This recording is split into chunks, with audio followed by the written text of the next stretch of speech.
तो hi everyone, welcome back to my channel run classes 4 में। जैसा कि आप लोग थंबनेल में देख पा रहे होंगे, आज हम क्लास 9th के एनसीईआरटी के मोस्ट इम्पोर्टेंट न्यूमेरिकल्स कराने वाला हूं, जो आपके एग्जाम में सीधे सीधे आने की पूरी संभावना है। आपने कहा था कि सर हमारे पेपर जो हैं जनवरी में है, कोई बोला था कि हमारे पेपर फरवरी में, कोई बोला हमारे पेपर मार्च में। तो जितने भी इम्पोर्टेंट क्वेश्चन है वो सभी हमें बता दीजिए। तो मैं आपके लिए महत्वपूर्ण क्वेश्चन लेकर आया हूँ।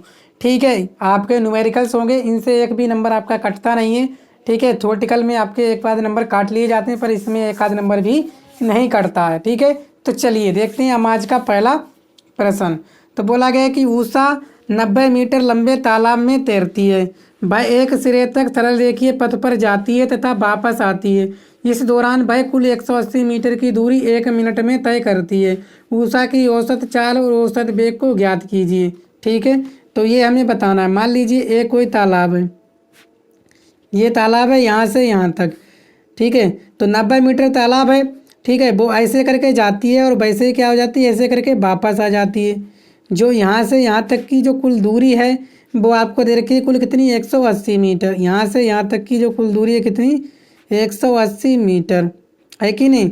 और कितना समय लेती है, समय कितना लेती है, आप देख पा रहे हो कि समय आपका जो लेती है वो समय लेती है आपका, मान लीजिए टी लेती है। कितना लेती है, 1 मिनट लेती है। 1 मिनट को आप सेकंड में बदलोगे, कितने होते हैं 1 मिनट में, 60 सेकंड होते हैं, है कि नहीं। तो आपने कर लिया आसानी से। ठीक है, क्या बोला गया है कि उषा की औसत चाल। तो औसत चाल का फार्मूला क्या होता है आप जानते हो, ठीक है ना। औसत चाल ध्यान से देखिएगा, क्या औसत चाल हमने आपको कई बार बताया। औसत चाल क्या होती है आपकी, कुल दूरी, और बटे क्या होता है आपका, कुल समय। ये होती है आपकी औसत चाल। तो कुल दूरी कितनी है आपकी, 180 मीटर। कुल समय कितना है आपका, 60 सेकंड, है कि नहीं। तो जब आप इनको काटोगे, 1 0 से 1 0 6 18, कितना हो जाएगा आपका औसत चाल, कितनी हो जाएगी, 3 मीटर और प्रति सेकंड। ठीक है ना, ये हो गया आपका औसत चाल। दोबारा क्या पूछा गया है आपसे, और औसत वेग। औसत वेग कितना है, यहाँ से देख रहे हो, क्या देख पा रहे हो, यहाँ से गया और यहीं से फिर क्या हो गया, वापस हो गया। तो यहाँ से अगर आप निकालना चाहो, क्या सर, विस्थापन। ठीक है, तो विस्थापन क्या होता है आपका, विस्थापन होता है कि अंतिम अंतिम चली दूरी, यही होता है विस्थापन, और माइनस प्रारंभ में चली दूरी, प्रारंभ में चली दूरी, ये होता है। ठीक है ना, यही तो होता है। अंतिम में दूरी कितनी है, 90, और प्रारंभ में कितनी है, फिर 90 होती है। मतलब अंतिम मतलब जैसे गई और वैसे ही वापस हो गई। तो 90 मीटर पहले गई थी, ठीक है, और 90 मीटर वापस आई, तो कितना हो जाएगा आपका, 0। तो विस्थापन क्या हो गया, 0। तो यहाँ से आप क्या निकालोगे, औसत वेग। ठीक है ना, तो औसत वेग, तो औसत वेग आपका क्या होता है, आप सभी जानते हो। औसत वेग होता है आपका विस्थापन, और बटे क्या होता है आपका, समय। ठीक है, विस्थापन कितना है, 0, समय कितना है, 60 सेकेंड, तो कितना हो जाएगा आपका, 0। तो विस्थापन आपका क्या हो जाएगा, 0। तो उम्मीद करता हूँ आप लोग समझ पाए होंगे। सवाल इम्पोर्टेंट था और जो आपके इस पेपर में कई बार पूछा गया है, इसीलिए आपको ये आना चाहिए। ठीक है, तो औसत वेग होगा 0 मीटर प्रति सेकेंड, आप लोग लिख लीजिएगा। ठीक है, तो उम्मीद करता हूँ आप लोग समझ पाए होंगे। नेक्स्ट सवाल की तरफ हम चलते हैं, सवाल नंबर 2। चलिए दूसरा देखते हैं। कोई कार एक समान रूप से त्वरित होकर 5 सेकेंड में 18 किलोमीटर प्रति घंटा से 36 किलोमीटर प्रति घंटा की गति प्राप्त करती है। तो ज्ञात करें त्वरण और उतने ही समय में कार द्वारा तय की गई दूरी। तो ये हमें बताना है। ठीक है, तो सबसे पहले क्या है, सबसे पहले आप लिखोगे दिया है, तो जो दिया है वो लिखेंगे। क्या है, 5 सेकेंड। ठीक है, समय है आपका दे रखा है, क्या दे रखा है, समय जो टी है वो कितना है आपका, 5 सेकेंड। आप सभी जानते हो कि आपकी जो यूनिट होनी चाहिए वो समान होनी चाहिए, यानी ऐसा यूनिट होनी चाहिए। तो क्या है आपका प्रारंभिक वेग, ये क्या है आपका प्रारंभिक वेग। तो प्रारंभिक वेग यू दे रखा है आपको 18 किलोमीटर प्रति घंटा, इसको बदलोगे मीटर प्रति सेकेंड में, तो 18। ठीक है, तो क्या हो जाएगा, और क्या हो जाएगा, आप कितने से गुणा करोगे, 5 और बटे 18। ये हमने सीधे बताया था, जब भी किलोमीटर को मीटर पर सेकंड में करना हो तो 5 बटे 18 से गुणा कर देते हैं। तो 18 एकम 18 कितने हो जाएंगे, 5 मीटर प्रति सेकंड। प्रारंभिक वेग हो गया 5 मीटर प्रति सेकंड। इसी प्रकार आपका अंतिम वेग, अंतिम वेग क्या होता है आपका बी कितना दे रखा है आपको, ये 36 किलोमीटर प्रति घंटा।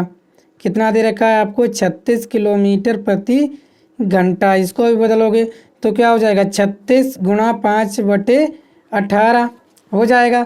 तो 18 दूनी 36, 2 पंजे 10, क्या हो जाएगा आपका, मीटर प्रति सेकंड। ये हो गया। आपसे क्या पूछा है, त्वरण। तो त्वरण क्या होता है, त्वरण हमने आपको बताया था क्या होता है, वेग परिवर्तन की दर। तो त्वरण आपको बताना ए क्या होता है, वेग परिवर्तन की दर। तो क्या होता है, बी माइनस यू और बटे टी। बी कितना है आपका 10, यू कितना है आपका 5 और बटे टी कितनी है 5। तो 10 में से 5 गए तो 5 बटे 5 कितना हो जाएगा, 5 एकम 5 है कि नहीं। तो यहाँ से जो आपका त्वरण आ जाएगा ए, वो आ जाएगा आपका 1 मीटर प्रति सेकंड स्क्वायर। ये आपका राइट आंसर हो गया। दूसरे में क्या बोला गया है, दूसरे में बोला गया है कि उतने समय में कार द्वारा तय की गई दूरी। तो कार द्वारा तय की गई दूरी, तो दूरी हम लोग कैसे निकालेंगे, ठीक है, तो आप सभी जानते हो। तो दूरी हमें निकालनी है सेकंड में। दूरी कैसे निकालोगे, दूरी निकालेंगे हम गति के द्वितीय समीकरण से। गति के द्वितीय समीकरण से क्या होती है द्वितीय समीकरण, तो होती है एच बराबर U T plus half A T square. तो यस यू कितना है आपका, प्रारंभिक वेग हमने निकाला अभी कितना था आपका, कितना था 5, और समय भी कितना था आपका 5, और प्लस 1 बटे 2, त्वरण कितना है आपका 1, और टी कितना है 5 गुणा 5, यही है, ठीक है ना। तो यहाँ से यस बराबर क्या हो जाएगा, 25 और प्लस 25 और बटे 2, ये हो जाएगी। जब इसको काटोगे 2 एकम 2 और 2 दूनी 4 और 2 पंजे 10। तो यस बराबर आपका कितना आ जाएगा, 25 प्लस 12.5 कितना हो जाएगा आपका, 25 और 12 कितना हो जाएगा, 37.5 मीटर। तो आपकी जो दूरी आ गई उतने ही समय में तय की गई दूरी कितनी है, 37.5 मीटर। तो उम्मीद करता हूँ आप इस सवाल को समझ पाए होंगे, ठीक है ना। तो ऐसे ही आपको सवाल करने, चलिए नेक्स्ट सवाल देखते हैं। एनसीईआरटी सोल्व एग्जाम्पल है जो आपके एग्जाम में आएंगे, ऐसे ही सवाल देखने को मिलेंगे, ठीक है। नेक्स्ट चलिए, बोला किसी कार पर ब्रेक लगाए जाने पर वह गति के विपरीत दिशा में 6 मीटर प्रति सेकंड स्क्वायर का त्वरण उत्पन्न करती है। यदि कार ब्रेक लगाए जाने के बाद रुकने में 2 सेकंड का समय लेती है तो उतने समय में तय की गई दूरी की गणना कीजिए। तो यहाँ पे आपको बताना है, क्या बताना है आपको, दूरी बतानी है। तो दूरी क्या होती है आपकी, यस, वो आपको क्या करनी है, बतानी है, ठीक है ना। यहाँ पे ब्रेक लगाएंगे, तो ब्रेक लगाओगे तो अंतिम वेग क्या हो जाएगा आपका, अंतिम वेग क्या हो जाएगा, अंतिम वेग क्या होता है आपका, पी क्या हो जाएगा 0, है कि नहीं। और गति के विपरीत दिशा में 6 मीटर पर सेकंड स्क्वायर का त्वरण। तो यहाँ से त्वरण कितना है आपका, त्वरण है ए बराबर कितना है 6 मीटर और प्रति सेकंड स्क्वायर। यदि कार का ब्रेक लगाने का रुकने में 2 सेकंड का समय लेती है, ठीक है ना, 2 सेकंड का समय लेती है। सबसे पहले हम यहाँ से क्या निकालेंगे, प्रारंभिक वेग। तो मान लीजिए, माना प्रारंभिक वेग बराबर यू, ठीक है ना। चलो यहाँ से हम निकालते हैं क्या, यू कैसे निकलेगा, हम गति का प्रथम समीकरण निकालते हैं। तो गति के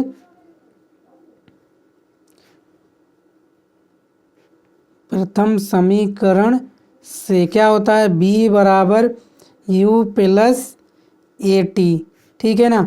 तो ये होता है बी कितना है आपका 0 और यू, यहाँ पे क्या मंदन हो रहा है, ब्रेक लगाया, तो यहाँ पे ए का है आपका माइनस को होगा, क्या हो जाएगा आपका -6 और गुणा समय कितना है, समय, ठीक है। और यहाँ से आप क्या देखते हो, समय यहाँ पे कितना है, तो आप देख पा रहे हो क्या है, कितना 2 सेकंड, समय कितनी लेती है 2 सेकंड का, ठीक है। तो यहाँ से क्या हो जाएगा आपका, यहाँ से हो जाएगा ये, यहाँ लाओगे माइनस के यू हो जाएगा, बराबर किधर लाओगे, बराबर किधर लाओगे, माइनस की यू बराबर माइनस 6 दूनी 12, तो माइनस से माइनस, तो यू बराबर कितना हो जाएगा आपका 12 मीटर प्रति सेकंड। आपको क्या बताना है, दूरी। तो दूरी कैसे निकालते हो, दूरी निकालने के क्या करोगे, गति के द्वितीय समीकरण से क्या होता है, यस बराबर U T plus half A T square. तो यस यू कितना निकाला अभी 12, और समय कितना है 2 सेकंड, और क्या हो जाएगा माइनस, माइनस ही होगा है कि नहीं, तुर्ण क्या है मंदन हो रहा है 1/2, तुर्ण कितना है आपका 6, ठीक है ना, और क्या हो जाएगा गुणा 2 यानी कि समय कितना है आपका 2 गुना समय है कि नहीं, यहाँ पे देखोगे इस तरह से आपका समय कितना 2 सेकेंड। तो यस बराबर क्या हो जाएगा 12 दूनी 24 माइनस 2 6 दूनी 12, 6 दूनी 12, तो यस बराबर कितना हो जाएगा 24 माइनस 12 बराबर क्या हो जाएगा 12 मीटर। तो अतः क्या हो जाएगी आपकी दूरी, तो दूरी हो जाएगी आपकी 12 मीटर। तो उम्मीद करता हूँ आप लोग समझ पाए होंगे। तो कार रुकने में कितना समय कितने चल लेगी आपकी 12 मीटर की दूरी तय कर लेगी। तो उम्मीद करता हूँ ये तीसरा नंबर सवाल भी आपको समझ में आ गया होगा। ठीक है, चलिए नेक्स्ट देखते हैं सवाल नंबर 4। चलो करिए। एक मोटर कार का वेग 5 सेकंड में 40 मीटर प्रति सेकंड से घटकर 20 मीटर पर सेकंड रह जाता है। मोटर कार का मंदन होगा। मंदन मतलब आपको क्या बताना है, त्वरण बताना है। त्वरण क्या होता है आपका ए, यही आपको बताना है।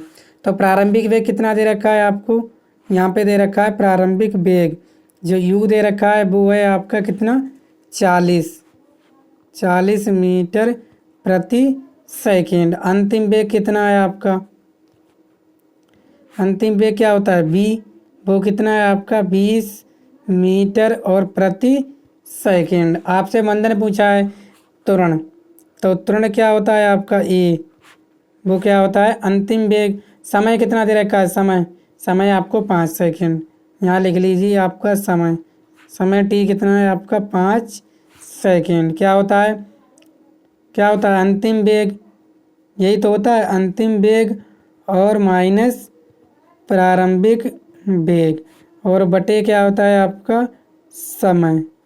कितना हो जाएगा अंतिम वेग है 20, प्रारंभिक है कितना 40, समय कितना है आपका 5, कितना हो जाएगा 20 माइनस के 20/5, तो 5 × 20, तो कितना मंदन हो रहा है त्वरण, ये बराबर कितना -4 मीटर प्रति सेकंड स्क्वायर का मंदन, यही मंदन हो रहा है। ठीक है ना। तो उम्मीद करता हूँ आप लोग समझ पाए होंगे। तो आज के लिए इतना रखेंगे। तो वीडियो को आप लोग शेयर कीजिए, चैनल पर पहली बार आए तो चैनल को सब्सक्राइब भी कर लीजिएगा। ठीक है, थैंक यू।